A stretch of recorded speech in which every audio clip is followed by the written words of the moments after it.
They say weddings bring people together. Mine tore the mask off an entire family. I was the invisible wife, uninvited in their smiles, erased from their stories. When my sister-in-law slapped me at her wedding, no one gasped. Not my husband, not his mother. Just silence, as if I'd finally earned what I deserved. But they didn't know I came armed, with evidence, with truth, with a name they'd buried under lies. And when the groom spoke, the silence cracked. The stage was never theirs. It was mine all along. You think this started with a slap? No, that was just the spark. The invitations arrived on ivory cardstock, sealed with gold wax and pretension. Mr. Ethan Walsh, it read, elegantly scripted. No mention of me. I turned it over in my hands, as if the back might hold my name like a secret. But the message was clear. I was the +1 in my own marriage. 5 years married, no children. A townhouse we rented because Ethan kept saying, now isn't the time to buy. A family that smiled through their teeth when I entered the room and never noticed when I left. I used to think they simply didn't know me well enough to love me. Now I suspected they knew me too well to accept me. Ashley, my sister-in-law, was getting married. The wedding would be extravagant, of course. She had chosen a vineyard 3 states away, a venue with glass floors suspended over water and floral arches designed by someone who'd once done a Kardashian's baby shower. She asked me to help, not with the planning, but with carrying her dress train during the ceremony since you're so steady. Steady. Like a servant, like a weighted mannequin. I nodded, said yes. I always did. Ethan never noticed the tightness in my smile. Or if he did, he didn't ask. He was good at pretending we were a perfect team. His family praised his loyalty, his career, his charm. I was the quiet footnote in his story, edited out when convenient. At the rehearsal dinner, I noticed Ashley's fiancé, Daniel, watching me with a flicker of discomfort. Not interest, not malice, just tension. The kind you recognize when someone knows your name and pretends not to. I didn't press. I'd long learned to file those moments away for later review. The next morning, as we all prepared for the ceremony, I was given a clipboard and a headset, just to help the planner coordinate last-minute movements. Ashley chirped, already in full makeup and silk.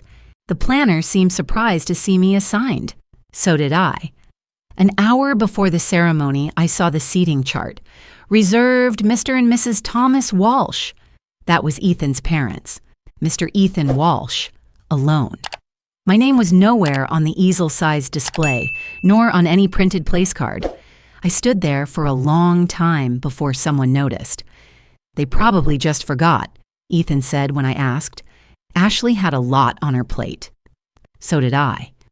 Rage, embarrassment. Something else I couldn't name yet.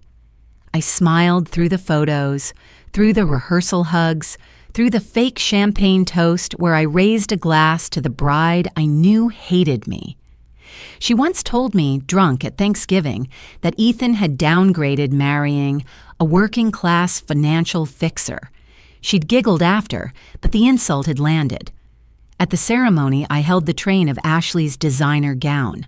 I knelt when told, stood when signaled, moved when ushered. As the guests clapped and petals rained down on the couple, Ashley leaned back and whispered, "Try not to sweat on it, Claire. It's vintage." Dinner was served in a glass atrium strung with fairy lights. At the head table, I sat 2 chairs away from Ethan. He didn't ask why. He never did. I poured myself wine, pretending to savor the taste. That's when I heard it. A whisper, just behind me, familiar voice full of velvet malice. She has nothing, but she'll lose everything anyway. It was my mother-in-law. She was speaking to another guest. I didn't turn, didn't need to. The venom was routine. Still, this time it cut different.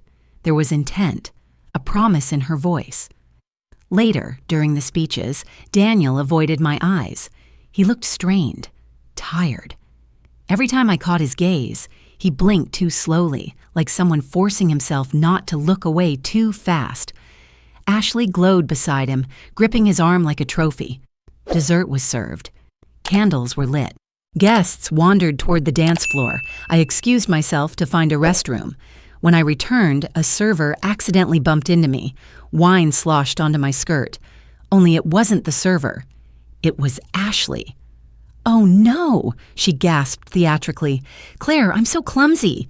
Red wine soaked into pale fabric, bleeding like a wound. Silence dropped across our section of the room. People stared, some chuckled. Ethan stepped in, and for a moment I thought he might do something, anything. Instead, he laughed. "You really are a magnet for disaster, huh?" No apology, no concern, just dismissal. I looked at him, really looked, and something inside me shifted. Not broke, not yet, but it began. I didn't speak another word about the wine, not to Ethan, not to Ashley, not even to myself. Silence was no longer surrender. It was strategy, and strategies begin with data. That night, while the party blurred into drunk speeches and dance floor selfies, I excused myself early. Ethan stayed. Of course he did. He belonged to that room far more than he ever belonged beside me. Back at the hotel, I opened my laptop. The light flickered against my skin like a scalpel. I logged into my client portal, not the public one. The one I built myself under a secondary encryption layer meant for red flag account activity.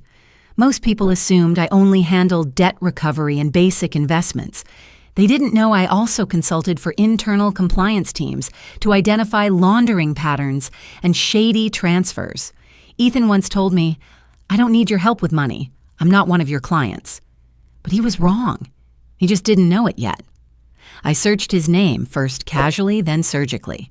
It took 30 minutes to find the trail, a shell account linked to a Wyoming LLC, receiving monthly deposits labeled consulting fees. Except Ethan never consulted for anyone. The latest transfer had hit just 2 days ago, $8,700, from an account under the umbrella of Daniel's tech firm. My mouth went dry, not just because of the money, but because I recognized the timing. The first payment arrived 2 weeks before Ethan proposed to me. The second came right after our wedding. The rest trickled in every month since. That was the pattern. But the message was in the silence. What the hell did Ethan do for Daniel? I didn't sleep that night. I drafted an email to Daniel. Simple. Direct. I used the subject line, regarding Ashley. I knew that would get his attention. Inside, I wrote 3 lines. "I know this wedding isn't about love. Let's talk. Just us. 1 hour. You pick the place. You owe me that." He replied in 6 minutes. "Tomorrow, 9 a.m. Coffee Cartel, corner of Main and 5th. Nah, no emojis. No signature. Just a time and place." I arrived early. He arrived earlier. Daniel looked nothing like the charming groom from the night before. His tie was loose, hair uncombed, fingers tapping a rhythm of nerves. He didn't waste time with pleasantries. "You found the payments," he said. I nodded. "And the LLC? And the fact that your firm doesn't list Ethan as a contractor?" He exhaled. "It's not what you think. I think my husband has been paid off to stay quiet about something. Maybe to keep me quiet too. But I don't know what, yet." Daniel leaned back, scanned the empty cafe, then looked at me like a man who finally decided drowning was better than pretending to swim. "It's Ashley," he said. She used your name." I didn't speak. I let the silence do the slicing. "She forged your signature to open a credit line under your name, claimed you were her co-signer, said it was for a startup project.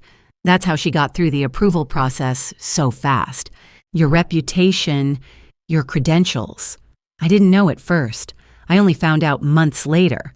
By then, the money was already spent." "And Ethan?"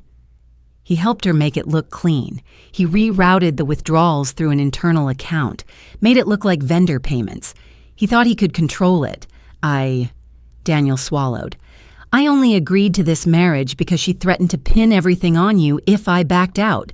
She said you'd look like the fraud." The air between us changed. Not pity, not alliance, just mutual exposure. I don't care what happens between you two, I said, but I do care that my name is on something illegal, and I care that my husband sold me out for monthly deposits. Daniel nodded. I'll send you everything I have. You won't need to, I said. I already pulled enough. I stood, grabbed my coat, and walked out without shaking his hand. Some truths didn't need closure. Back in my room, I opened my email again. This time, I composed a message to Daniel. Subject line, "For your records." I attached a PDF of bank statements with all the transactions circled in red. I also attached a summary of Ashley's forged documents. Then I CC'd Ethan. By accident, or so he'd believe. Then I waited. The ballroom shimmered under chandeliers the size of cars, every table dressed in white linen and lit with votives that flickered like tiny stage lights. Everyone looked perfect. That was the point. Ashley's wedding wasn't just a celebration, it was an exhibition of wealth, of legacy, of power, or so she thought. Daniel stood at the podium, the groom's toast clenched in his fingers. His eyes scanned the room but landed on no one. I saw it. The slight tremor in his hand, the stiffness in his jaw. He wasn't nervous, he was trapped. I rose before he could speak. May I say a few words? Chairs shifted, eyebrows raised, whispers stirred like wind through dry grass. Daniel looked at me, almost relieved. Ethan stood, hard and fast, like a man jerking the wheel just before a crash. Claire, sit down. I didn't.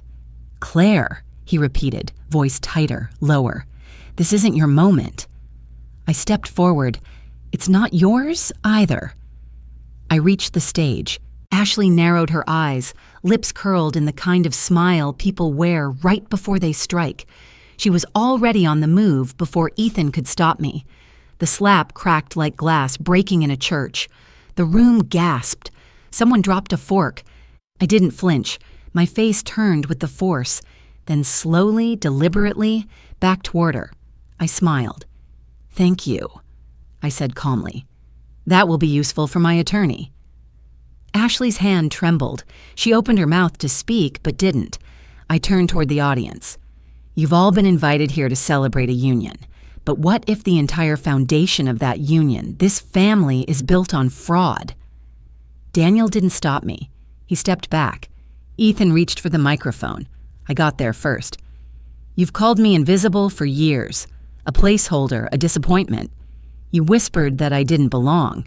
But I listened. I recorded. I archived. Ashley hissed, Claire, shut up. I raised my wrist. One tap on the watch. A faint beep. Then projection. Behind me, the screen flickered from slideshow to black. Then audio. Ashley's voice came first. Clear, sharp. No one's going to question it. Claire has the credentials. She signs it, or it looks like she does. Either way, it's clean. Ethan replied, She won't notice. She never checks anything I ask her to sign. She's too busy trying to be useful. Laughter. The kind that makes your stomach twist. Then Ashley again. And if she does find out, let her try to prove it. Who would believe her over us? The audio clicked off. The silence that followed was not empty. It was heavy, dense. A vacuum of oxygen, a collapse of illusion.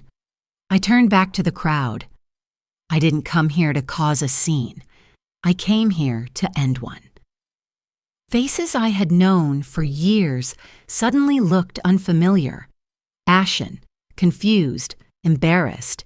My in-laws sat frozen as if moving would tether them to my words.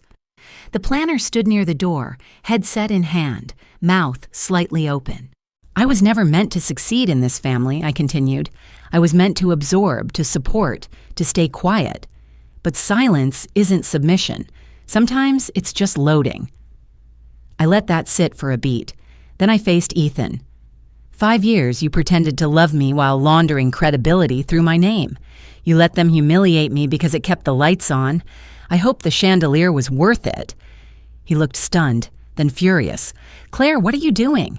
What you never expected, I said. Making you accountable. Ashley stepped forward, voice brittle. You're just bitter. You never belonged here. And yet, I said, raising my arm again, you needed my name to make your crimes look legitimate. So which is it, Ashley? Am I nothing? Or am I the foundation you faked your empire on? Gasps. Real ones this time. I stepped back, handed the mic to the planner, and walked down the stage stairs like I'd been waiting my whole life to do it. Nobody stopped me, not Ethan, not Daniel. Not even the woman who had slapped me. Outside the ballroom, the air hit like clarity. I inhaled deeply. I didn't cry, I didn't shake. My hands were steady, like Ashley said they were. Inside, the wedding unraveled. I didn't look back, because I didn't need to. I had already won. Daniel didn't make it to the honeymoon suite. Hours after I walked off that stage, he called off the wedding. No long speech, no dramatic confrontation, just a statement delivered to the planner. There will be no marriage. And then he vanished from the venue with nothing but his phone and a duffel bag. The fallout began before the champagne flutes could be cleared. Within 24 hours, the wedding sponsors, brands, vendors, even a celebrity florist, pulled their support. Most had ties to a venture capital firm whose compliance was managed by the boutique agency I consulted for. Ashley's big day unraveled not just socially, but financially, thread by thread, all without me making a single call. That was the beauty of structure. You build it right, it collapses on command. The family tried damage control, press releases, apology statements, whispers of a misunderstood relative with unresolved trauma. But the internet had already seen the video. My team, yes, I had a team, ensured the projection footage from the wedding found its way to the right corners of the web. Not tabloids, not gossip blogs, but financial ethics forums, compliance watchdogs, LinkedIn. The message was never about scandal. It was about integrity. I didn't want pity. I wanted process, and I wanted it formal. 3 days later, I filed a confidential complaint with the SEC. It contained over 300 pages of records, forged documents, ghost transactions, falsified client files, and internal emails between Ethan and Ashley, planning the routing of funds through shell vendors. I didn't dramatize it. I annotated it like a thesis. Facts were louder than anger. By the end of the week, the agency assigned a case number. Ethan's firm froze his access. Ashley's startup had its account suspended. I didn't go on social media. I didn't grant interviews. I didn't reply to messages that poured in from people I hadn't heard from in years, each carrying some version of, I always knew something was off. Of course they did. But knowing isn't speaking. And silence is only admirable when it's weaponized, not when it's cowardice. Instead, I drafted a letter. 1 envelope, cream-colored paper. No return address. It was addressed to Ethan. Inside was a bill from my attorney. Amount due, $0. And beneath it, 1 line in my handwriting. No payment needed, but everything has a price. I mailed it without ceremony. Then I booked a solo trip to the coast. While they scrambled, Ashley ducking subpoenas, Ethan begging his firm for one last meeting, I sat on a balcony and listened to waves. The irony wasn't lost on me. They had all spent years trying to drown me in silence. Now I sat surrounded by it, and I had never breathed more freely.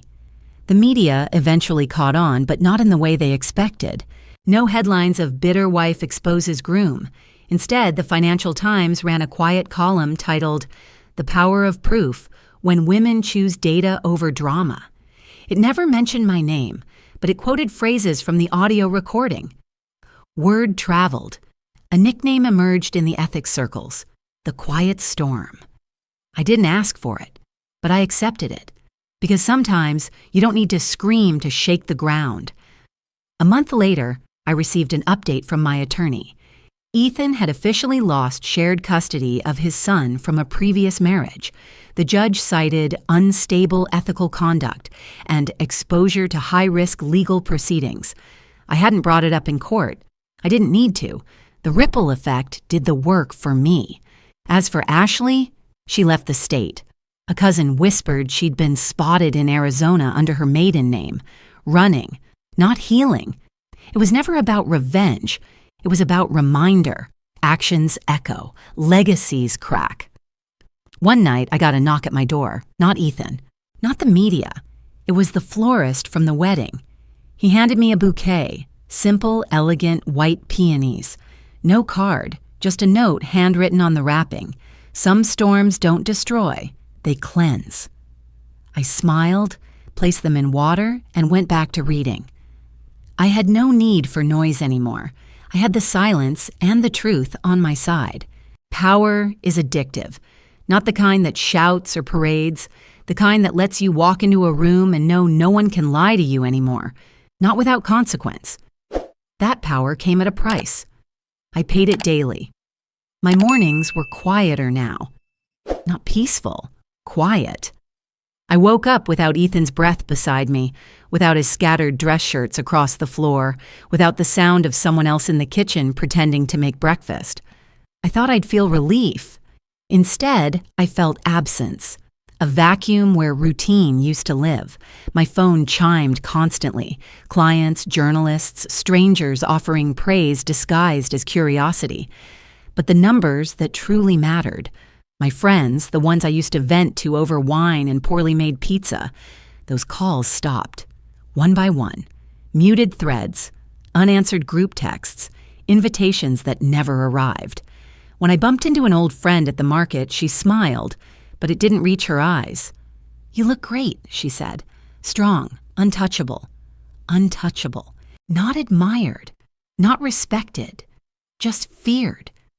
I knew what they whispered, that I was dangerous, that I could destroy lives with one file, one upload, that being around me was like standing too close to a flame, beautiful, but lethal.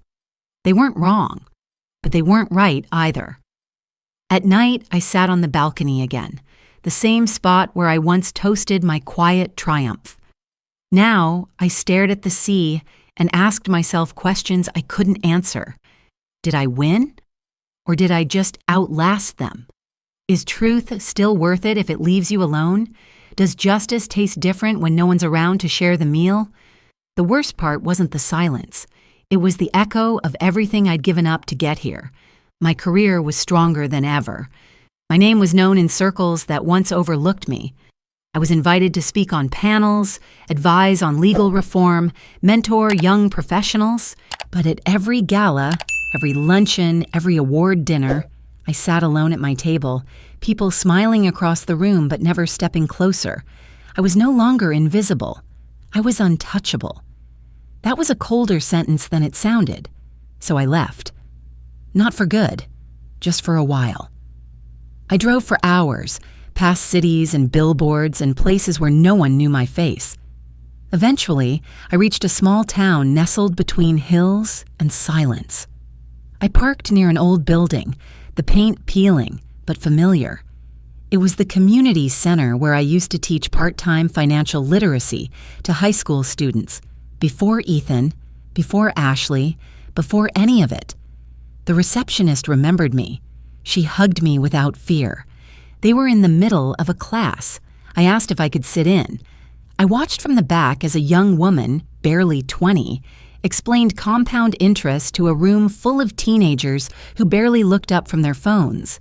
I smiled. She was good. Afterward, she approached me, cheeks flushed, eyes bright. "I know who you are," she said. "I was one of your students 6 years ago." I searched her face, trying to connect it to the girl she'd been. Then I saw it. The way she held her pen, the slant of her writing, her name tag, Nora. "You once told me that data doesn't lie," she said, "that facts are louder than feelings, that if I learned to read numbers, no one could gaslight me again." I nodded, throat tight. "I want to be like you," she said. I wanted to say, don't, that the truth will cost her friendships, that justice isolates, that power, unshared, is weight. But I didn't. Instead, I said, then be better than me. Learn from what I did, and don't forget to stay human. She smiled. It was the kind of smile that made everything I'd lost feel less heavy. That night, back in my hotel room, I opened my laptop. A single email awaited me. Subject line simple.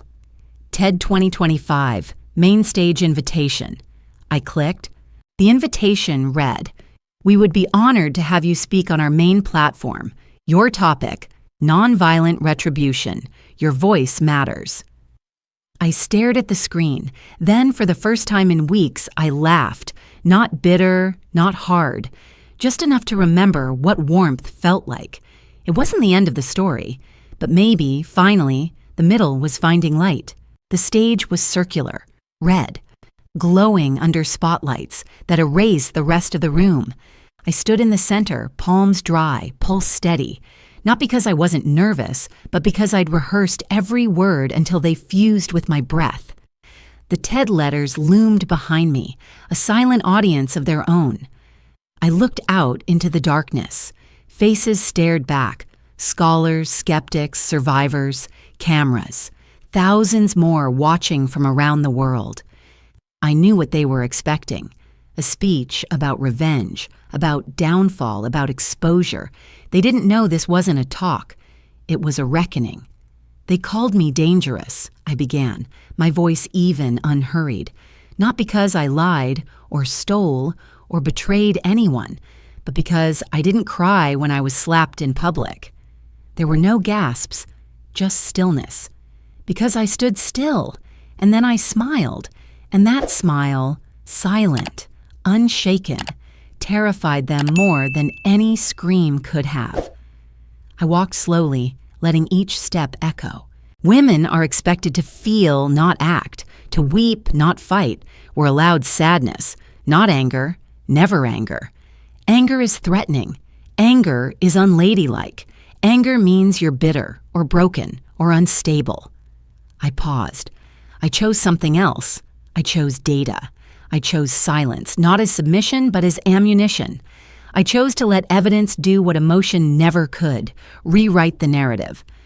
The screen behind me lit up with one word: recalibration. We tell women to endure.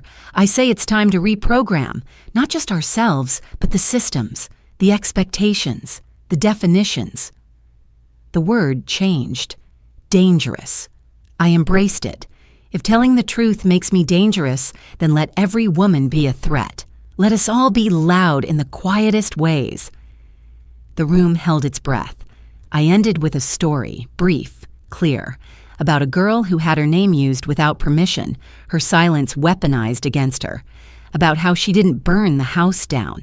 She simply turned the lights on and let everyone see the mold on the walls.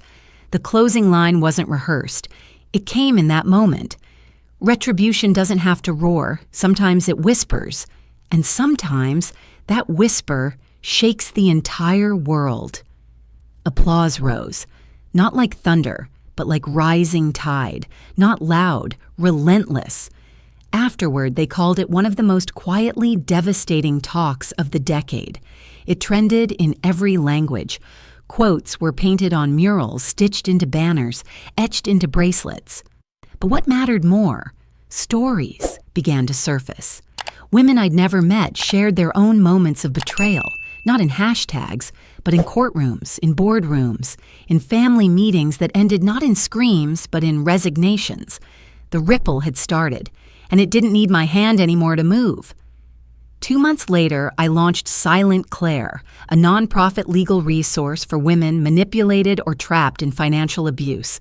We didn't advertise through pity. We weren't charity. We were correction. Within a week, we had our first 100 cases. Within a month, 500. Lawyers volunteered pro bono. Therapists offered recovery services. It grew faster than I could track. What stunned me most wasn't the size. It was the silence I began to receive. Not absence, but peace. The inbox wasn't filled with "help me" anymore. It was filled with "thank you." One letter stood out. It came handwritten, no return address, neat cursive on ivory paper. "Dear Claire, my name is Nora. I was once involved with Ethan. You don't know me, but I know you. I watched everything unfold from the sidelines, frozen. I thought I was too small to act, too late to matter, but you didn't just act, you finished it. Thank you for doing what I couldn't, what I didn't even know I was allowed to. Thank you for reminding us that silence is not the absence of strength, but the container of it. I read it twice, then once more, the name catching at my memory. Nora, the girl from the community center. She'd mentioned Ethan once, so lightly I hadn't connected it. But now I understood the glint behind her eyes that day. She wasn't just proud, she was vindicated. That night, I sat by my window again. Outside, the sky rumbled. Thick clouds rolled over the skyline, splotched with lightning that never struck. The air smelled like electricity and release. A storm was coming, but not for me. I pulled a blanket around my shoulders, the letter resting on my lap. This time, I didn't smile out of pride, or bitterness, or triumph. I smiled because finally, I was free. Not from them, but from the need to prove anything to anyone ever again. I had rewritten the rules, and I had done it without raising my voice, just like a storm.